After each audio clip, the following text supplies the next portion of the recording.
Beginners in the off-road community, I know it's hard to find new off-road trails, so I'm here to help for those of you that are out here in Southern California, or if you're traveling to the area and you're looking for some cool trails to hit, as we are today talking about the top 5 off-road beginner trails in Southern California. Let's get started.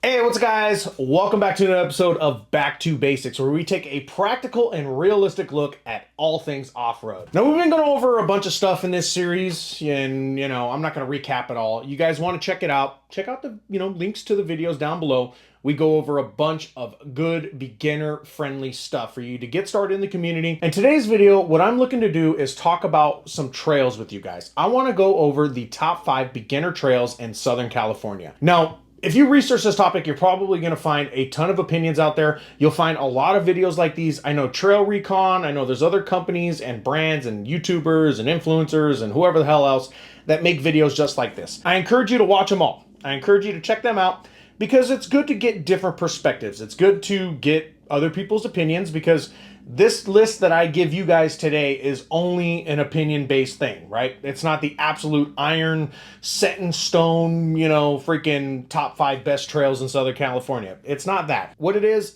a list of 5 really, really good trails in Southern California that you guys can hit as beginners. And then, like I said, this is going to be a Southern California only thing just because, hey, this is where we're from. This is where we wheel. And there's so many people here that are into off-roading. And I know there's a lot of beginners out there that are looking for trails to hit and just need more information. So this video, I want to give you guys that information. I want to help you guys get to where you want to go with your, wheeling freaking ambitions. Now, something that I want you guys to keep in mind is that these trails that I'm giving you guys, they aren't necessarily just fire service roads, right?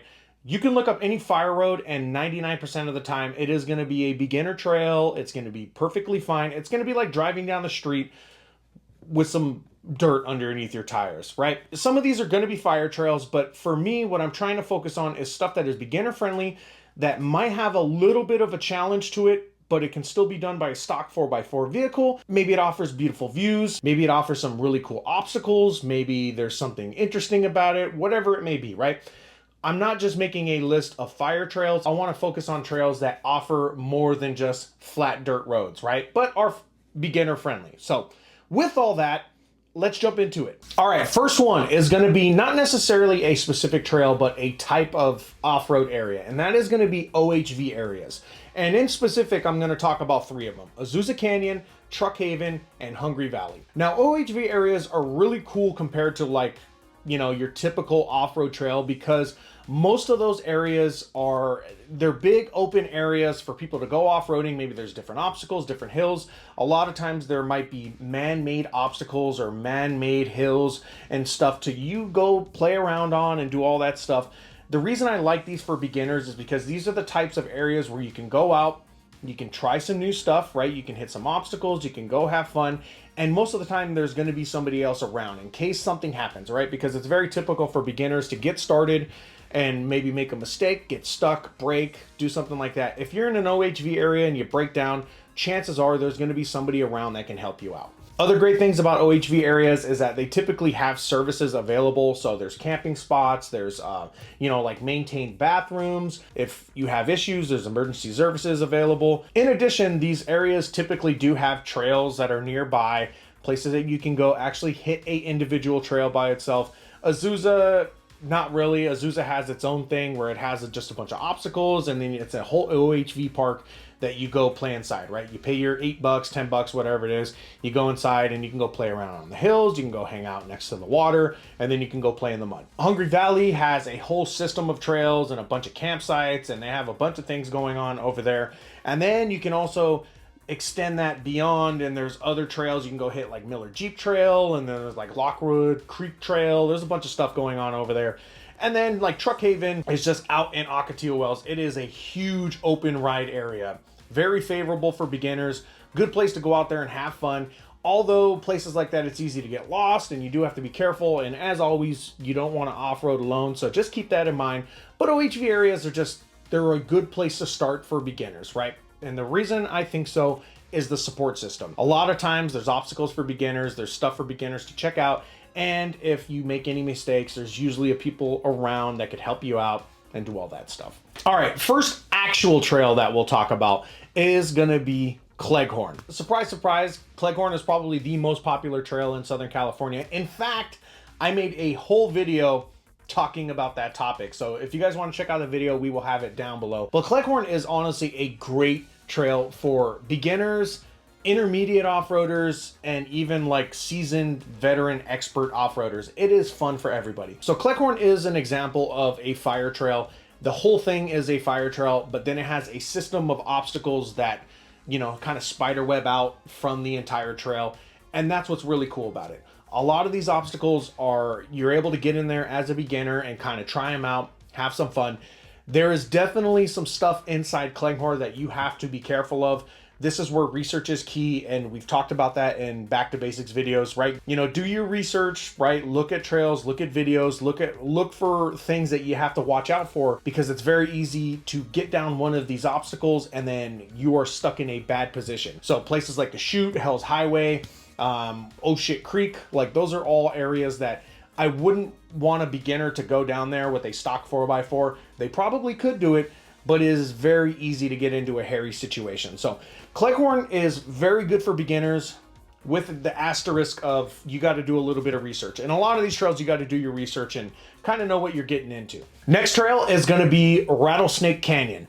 Now, fun fact, we actually just ran Rattlesnake Canyon. We have a full video on that trip down below. You guys can check that one out. But Rattlesnake Canyon is a great beginner's trail. Rattlesnake Canyon, you can find it, it's on the backside of Big Bear, kind of near the Lucerne Valley, Johnson Valley area. Rattlesnake Canyon is great for a few different reasons. First of all, the trail is absolutely beautiful. It's, you know, a good combination of like desert, and you get a little bit of Joshua trees, plus towards the end of it, you get a little bit of forest. Like there's a lot going on with that trail. It is on private land, so, you know, like any trail, you want to respect the area. But one of the cool things about it being on private land is that you do typically see cows on the trail. So it's entirely possible that you're just driving through the trail and you'll just see a cow standing over there, you know, doing this thing. So it's always cool to see, you know, random wildlife or animals and stuff on the trail. Very common to see that. The other cool thing about Rattlesnake Canyon is that it is doable for stock 4x4s. There's a couple rocky sections. There's a couple like sections that you just have to keep an eye out for. And when we ran the trail, that's what I told everybody, right? Like all of your vehicles can do it.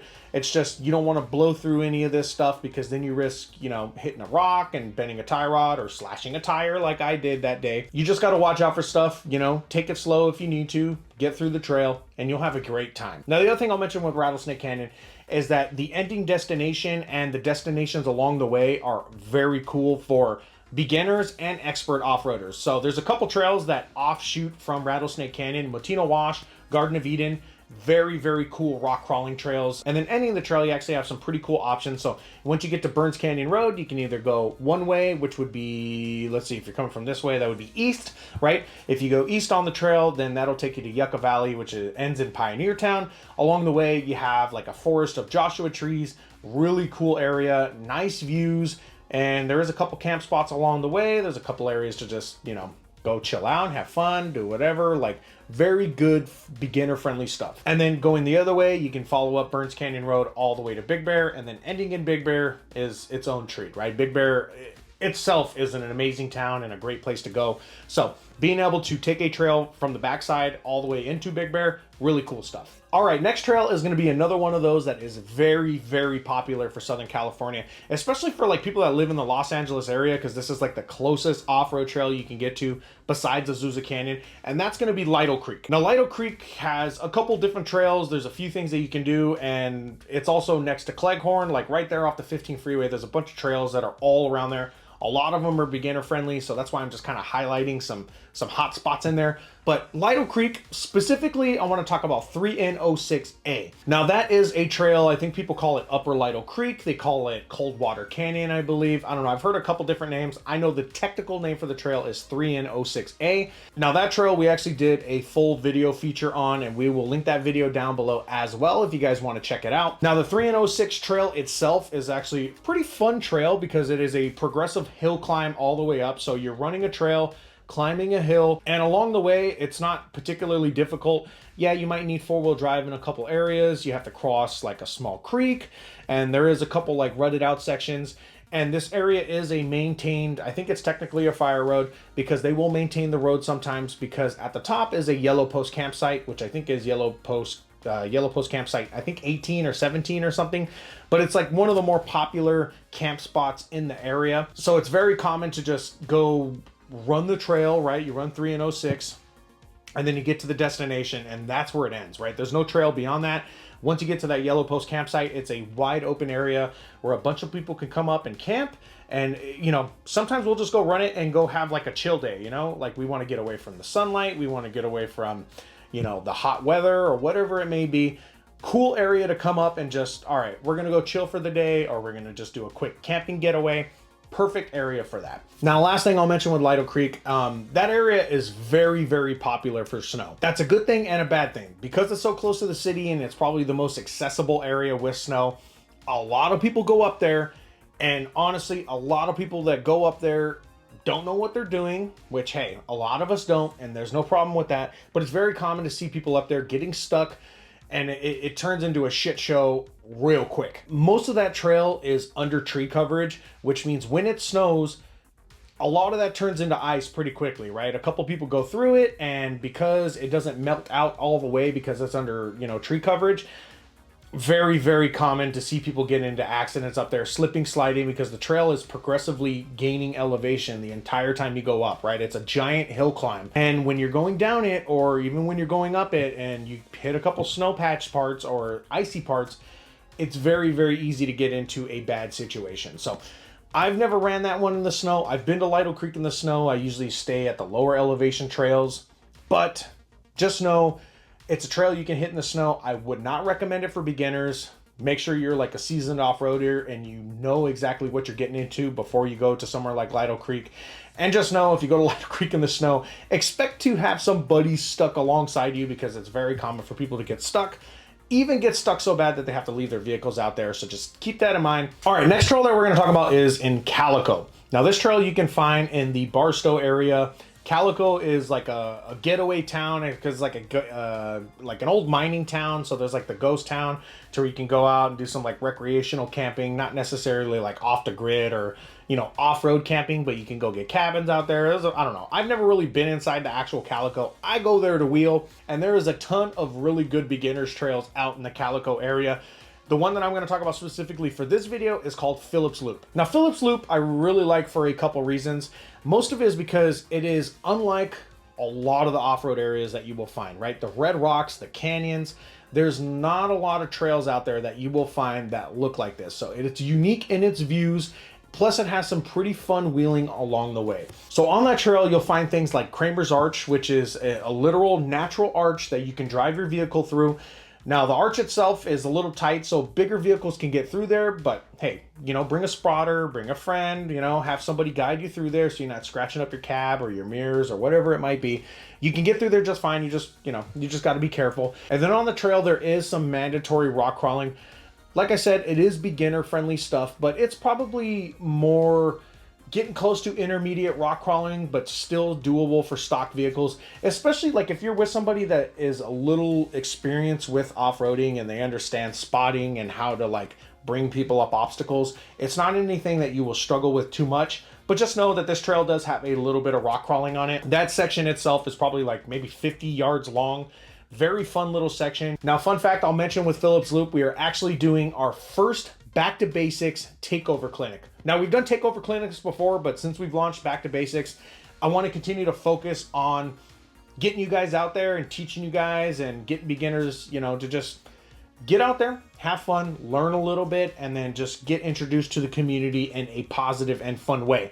So we're bringing back the Dirt Nation Takeover Clinic, and the first one that we're going to be doing is in Calico on Phillips Loop. We're doing that in early May. Now, sign-ups for that run is already over. We did an RSVP list, and a ton of people signed up, so we're actually have that closed right now. So if you guys were interested in coming, this one we're not going to be able to, but we will have more runs. I know a lot of people had hit me up after the fact like, hey, why can't I go on this run? I want to go, blah, blah, blah, whatever it might be, right? I can't have runs get too big, but regardless, I'm rambling. Phillips Loop, fun trail. Although you beginners out there and stock vehicles, I would definitely bring a friend, bring somebody a little bit more experienced, because they'll be able to guide you through that trail and help you just, you know, get through it without anything too crazy happening. And there it is. That is our 5 trails. Although I will throw out an honorable mention out there, because this is a trail that I just absolutely love. And that is Fish Creek in Anza-Borrego. Now, Fish Creek itself is not hard at all. It's just a wash. It's flat road. The only reason I would say it's not necessarily that beginner friendly is the remoteness of that trail. That trail, there is virtually no service. There's not a lot of people. A lot of people do go out there, but there are times where it is just a deserted land. It's not the type of trail that I would just say like, hey, beginner, drive out there and just go have fun. It's not the trail that you really want to do that, but it is a really cool area to go camping. It has beautiful views, beautiful canyons. Anza-Borrego, Fish Creek, great area to go check out. Although, don't go alone to that one. That's our honorable mention. Well, there it is. That is our top 5 off-road trails for beginners in Southern California. Hope you guys enjoyed. Now let's end today's video with a question for you seasoned off-roaders out there. What is your favorite beginner trail?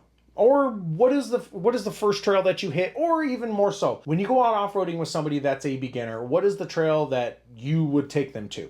Well, hey, I hope you guys enjoyed this video. Stay tuned. Next time on Back to Basics, we'll be covering more off-road beginner trails. Specifically, we're going to be focused on Big Bear this time, because there's a ton of off-road trails up there. Really, really good, fun trails that you'll definitely want to hit in the future. Lastly, I'll mention, if you guys want to support the things we are doing here at Dirt Nation Off-Road, first things first, you can check out Patreon, where you get exclusive access to all things Dirt Nation Off-Road. And then you can check out our merch store, where we have a bunch of shirts, we got hoodies, we got hats, and we have stickers and a bunch of other fun stuff on the site for you guys to pick up.